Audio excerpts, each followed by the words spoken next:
Hello दोस्तों, welcome to अपना channel puzzling physics. मैं हूँ आराधना और लास्ट लेक्चर में हमने देखा था लीनियर वेक्टर स्पेस के बारे में, बेसिस के बारे में, ऑर्थोगोनैलिटी के बारे में और साथ ही साथ लीनियरली इंडिपेंडेंट और डिपेंडेंट वेक्टर्स के बारे में भी।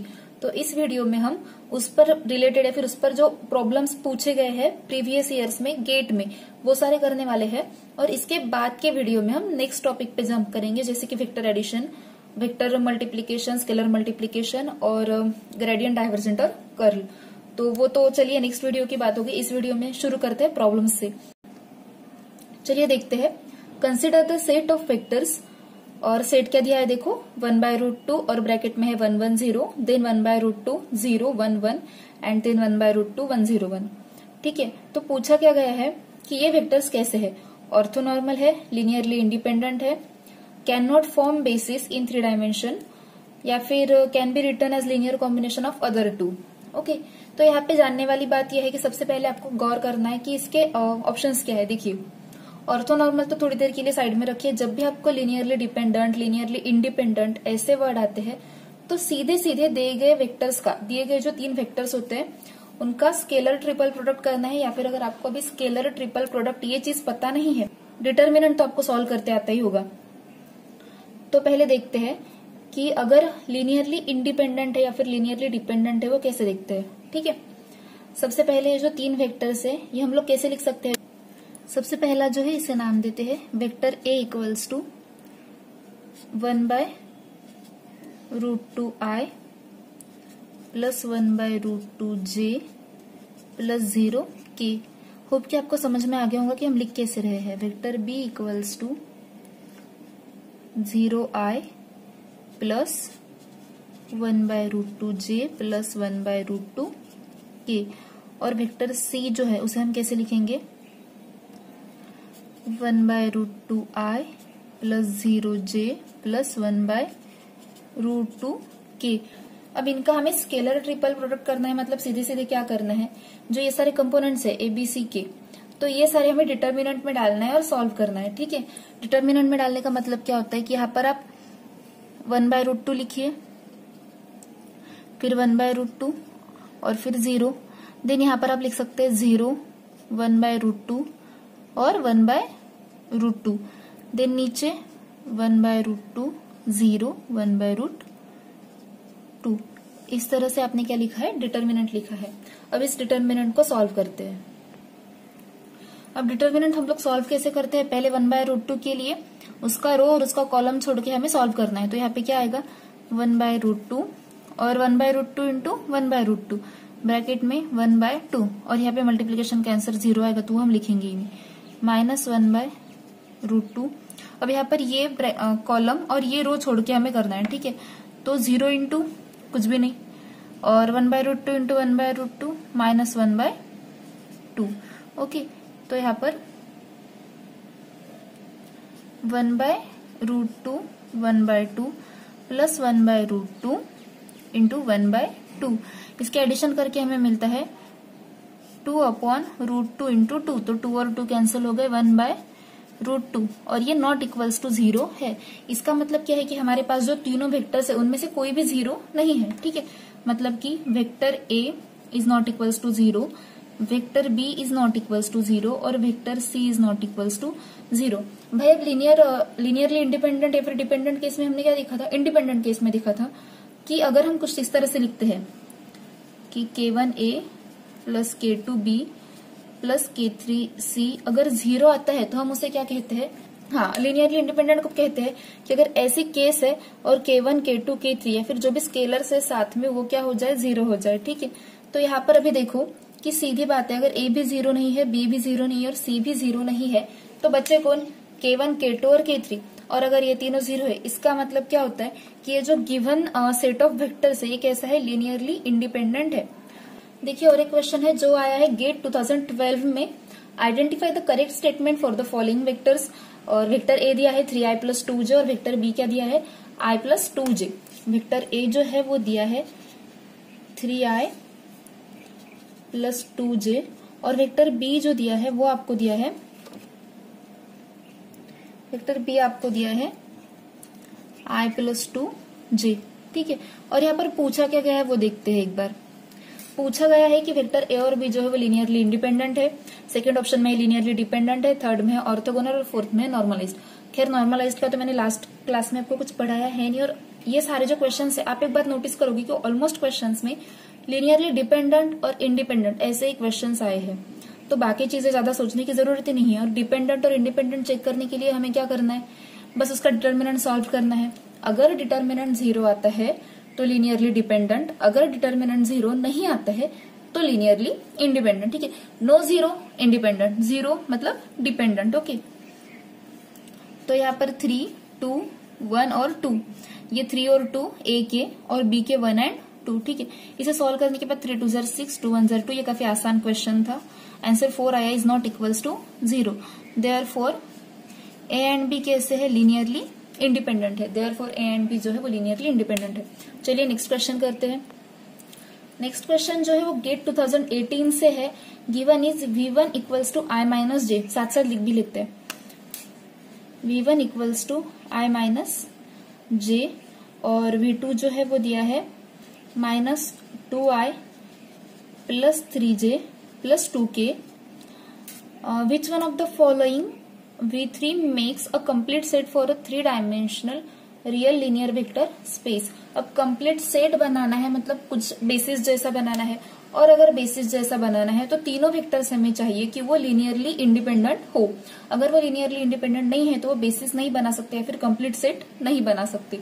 ठीक है, तो अभी फिर से हमें करना क्या है, क्वेश्चन थोड़ा सा अलग टाइप से दिया है, लेकिन दिया क्या है, कंप्लीट सेट। ठीक है, कंप्लीट सेट मतलब बेसिस वाला सेट। ठीक है, तो बेसिस वाले के लिए हमें चाहिए कि तीनों कैसे हो, लीनियरली इंडिपेंडेंट। अब v1, v2 और v3 लीनियरली इंडिपेंडेंट है या नहीं, ये चेक करने के लिए आपको ऑप्शंस से जाना पड़ेगा। एक एक ऑप्शंस के साथ चेक कीजिए क्या आंसर आता है, देखते हैं।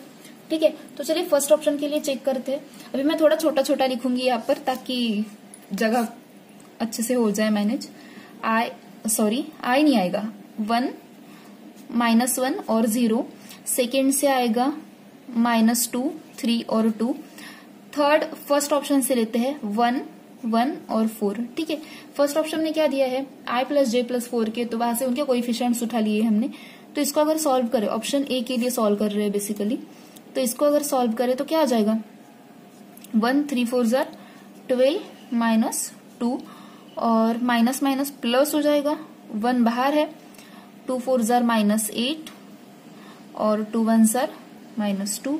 तो यहाँ पर आता है 10 -10, तो आंसर क्या आया, 0। ओके, लीनियरली इंडिपेंडेंट के लिए हमें आंसर क्या चाहिए, नॉन जीरो।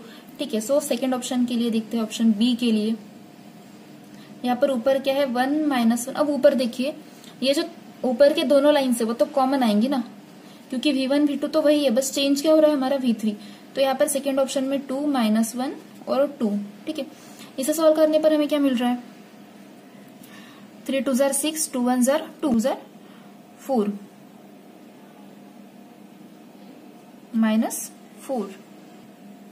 शायद यहाँ पर क्या आ जाएगा, हम लोग इसके लिए कर रहे हैं ना, हाँ, तो 3 2 जार 6 और 2 1 जार 2। ओके, हाँ, ये माइनस और माइनस प्लस हो जाएगा। ओके, 6 + 2 8 और यहाँ पर -4 -8 इक्वल्स टू 0।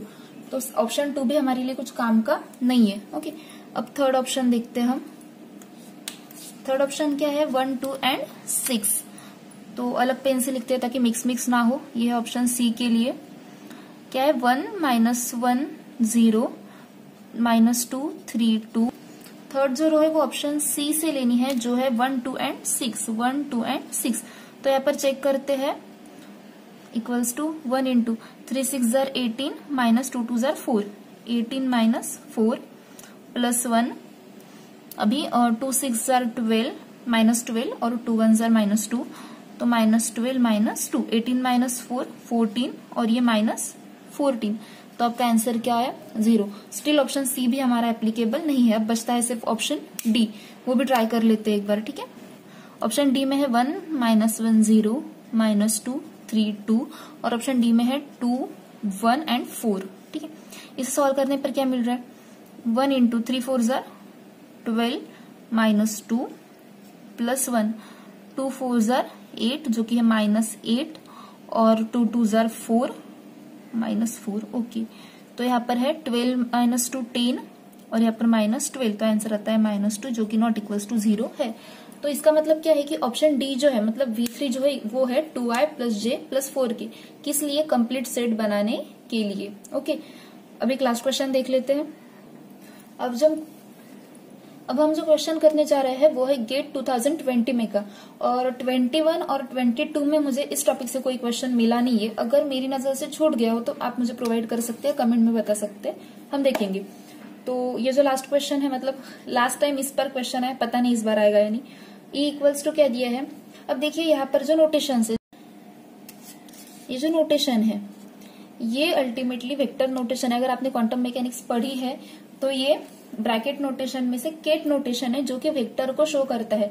तो अगर आप वेक्टर्स इस फॉर्म में लिखे या फिर अभी आपको ऐसे फॉर्म में दिया है 1 0 0, इसे आप ऐसे भी लिख सकते हैं ना, I + 0j + 0k या फिर ओनली I। ठीक है, तो ये सारे वेक्टर्स को डिनोट करने के अलग अलग फॉर्म्स है, तो इससे आप कंफ्यूज मत होइए।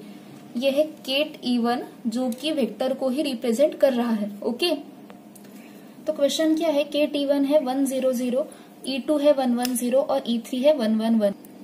अब इन तीनों का हमने क्या किया है? एक सेट बनाया है। ठीक है, अब इस सेट के बारे में क्या कहा है? Let R3 denote the 3 dimensional real vector space.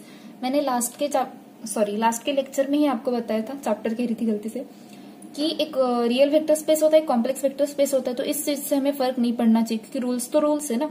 हाँ, तो फिर R3 एक रियल वेक्टर स्पेस है, तो इसमें से कौन सा स्टेटमेंट करेक्ट है?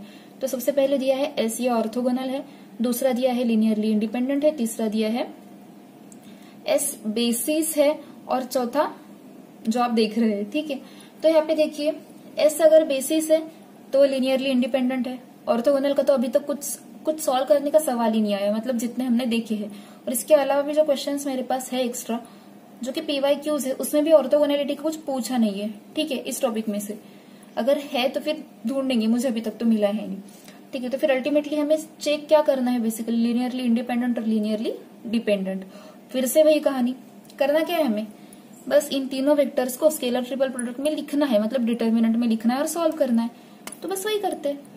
थोड़े नोटेशंस अलग आने के बाद आपको बिल्कुल भी घबराना नहीं है, आपको डटकर उन नोटेशंस का सामना करना है। ठीक है, मतलब पहले समझना है उनको ताकि आप सामना कर पाओ। 1 0 0 1 1 0 1 1 1। ओके, तो यहाँ पर क्या मिलता है? 1 × 1 1 ज़र 1 और -0 तो कुछ बचा नहीं, -1 और यहाँ पे 0 × 1 0 0 × 1 0। और यहाँ पे अगर हम इसके साथ भी करने जाए तो आंसर क्या आ जाएगा? आगे भी 0 आएगा, तो हमारा आंसर क्या आया? 1 which is not equals to 0। और जब भी डिटर्मिनेंट की वैल्यू जो है वो नॉट इक्वल्स टू 0 आती है तो हम क्या कहते हैं? ये जो वेक्टर्स है वो लीनियरली इंडिपेंडेंट है। और अगर लीनियरली इंडिपेंडेंट है तो वो बेसिस बना सकते हैं, क्योंकि बेसिस के बारे में हमने यही देखा था ना कि लीनियरली इंडिपेंडेंट वेक्टर्स ही हमारा बेसिस बना सकते हैं। और ये जो नोटेशन है, नोटेशन देख के ये मत सोचिए कि ये प्रॉब्लम तो यार क्वांटम का होगा, क्योंकि मैं भी ऐसे ही करती थी। ये प्रॉब्लम तो भाई क्वांटम का होगा तो मुझसे तो सॉल्व नहीं होगा क्योंकि मेरा क्वांटम हुआ नहीं है। प्रॉब्लम को पढ़िए ताकि आपको समझ में आए कि उसमें दिया क्या है। तो ये थे कुछ गेट के प्रॉब्लम्स। अगर आपको और प्रॉब्लम्स चाहिए तो आप कमेंट कीजिए, सोचते हैं कि आपको और प्रॉब्लम्स कैसे प्रोवाइड कर सकूं। और नेक्स्ट लेक्चर में हम इसके आगे का पार्ट देखेंगे और उसके बाद हम उस पर प्रॉब्लम सॉल्व करेंगे। ऐसे छोटे छोटे चंक्स में हम हमारा सिलेबस प्रोसीड करेंगे। ठीक है, so take care, keep smiling and keep studying. Thank you, bye.